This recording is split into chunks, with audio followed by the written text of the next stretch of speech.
She saved a human orphan, never knowing his blood could save an alien Empress. My name is Vaisharal Dune. I am a Shellan, and I have 4 eyes, gray skin, and a long life ahead of me. I work as a salvage officer.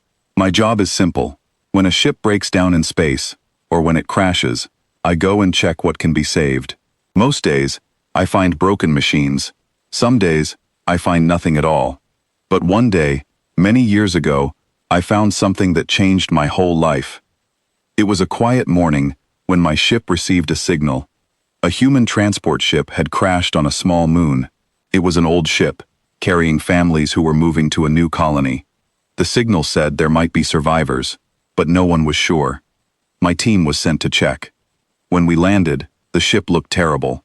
Metal was twisted everywhere. Lights flickered weakly. The air inside was cold and still.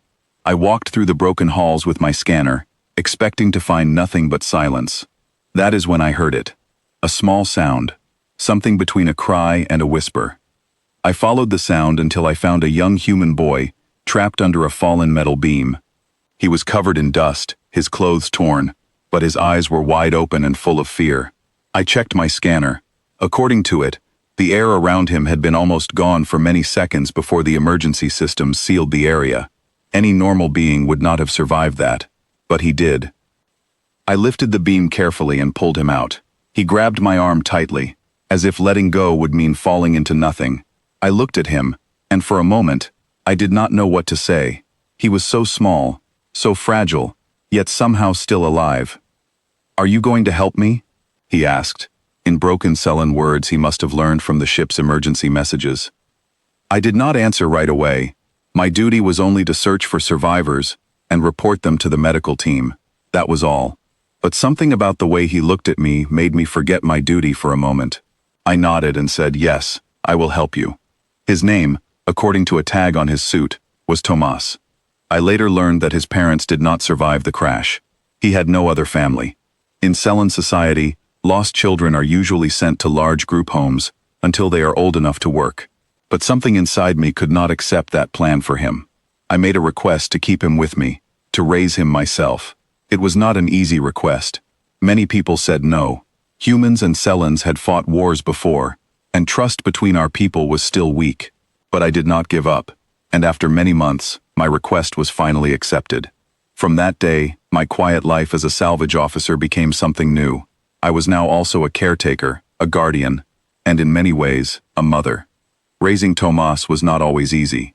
He was curious about everything. He touched machines he should not have touched. He asked questions that had no simple answers. He laughed loudly when he was happy, and cried loudly when he was sad. At first, I did not know how to handle such strong emotions. Chellans are usually calm and quiet by nature. But slowly, I learned to understand him, and in some strange way, his energy made my life brighter.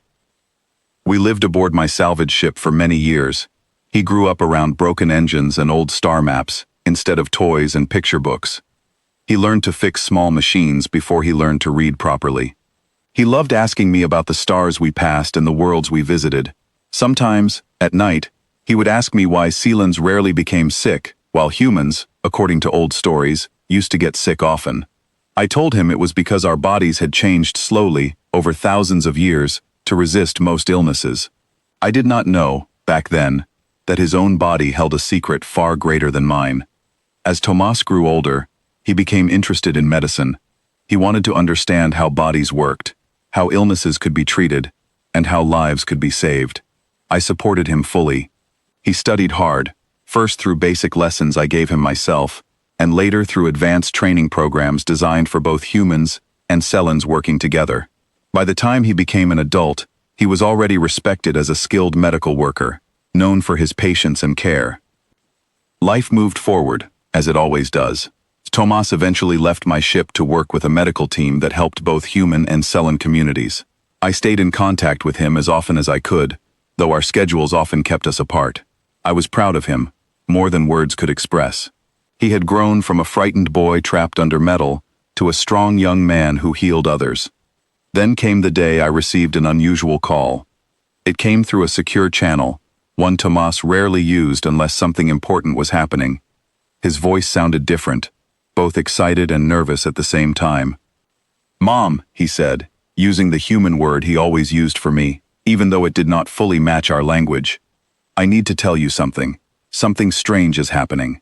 He explained that he had been asked to join a special medical team, one working on a very serious case. The patient was extremely important, someone whose health affected many worlds. Doctors from many advanced medical centers had tried to help, but nothing worked. The illness affecting this patient was slowly destroying their body from the inside, and no known treatment could stop it. I asked him why this news concerned him so directly. He told me that during his research, doctors discovered something unusual in his blood. Long ago, humans faced many diseases with very few advanced medicines.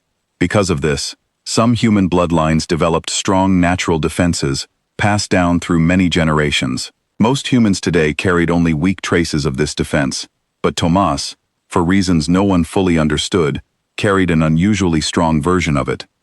He believed his blood might help save the patient's life. I sat quietly for a long moment after hearing this. My mind returned to the day I first found him, trapped and barely breathing, yet somehow alive, when logic said he should not have been.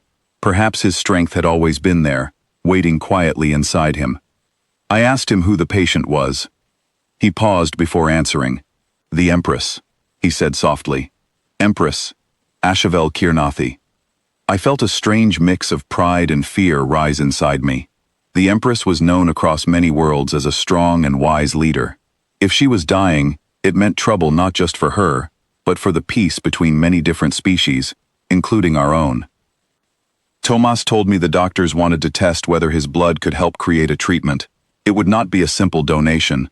It would involve careful testing, repeated procedures, and close monitoring. There were risks, though the doctors believed they were manageable. Still, nothing like this had ever been tried using human blood on such an important patient before.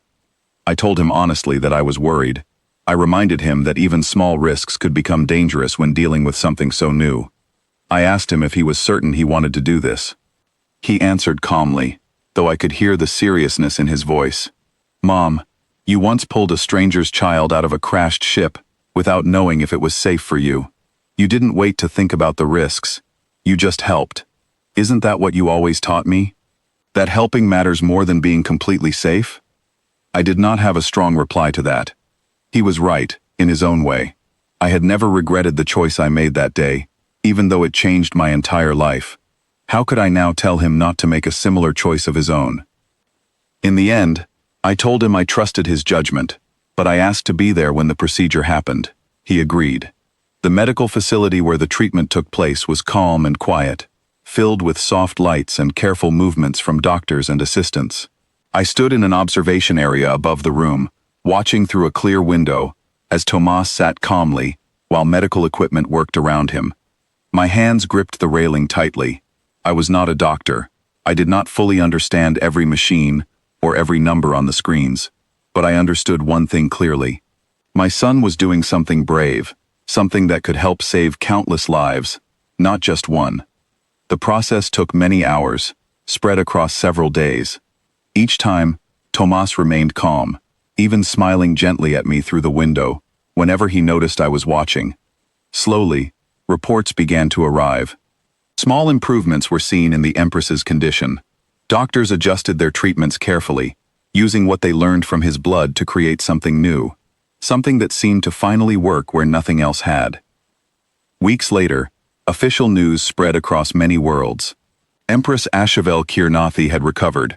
The illness that once seemed impossible to defeat had finally been controlled, thanks to a treatment developed from a rare human genetic trait. Scientists praised the discovery as one of the most important medical breakthroughs in recent history. The treatment was later shared carefully with others suffering from similar conditions, offering hope to many families across different worlds. Tomas became known, respected not just as a skilled medical worker, but as someone whose courage helped change medical history. Yet, whenever people praised him, he always spoke humbly, reminding everyone that many doctors and researchers worked together to make it possible. I remember the day the Empress herself requested to meet him personally. It was a formal event, filled with important leaders from many worlds. I stood quietly near the back of the room, watching proudly as Tomas stood before her.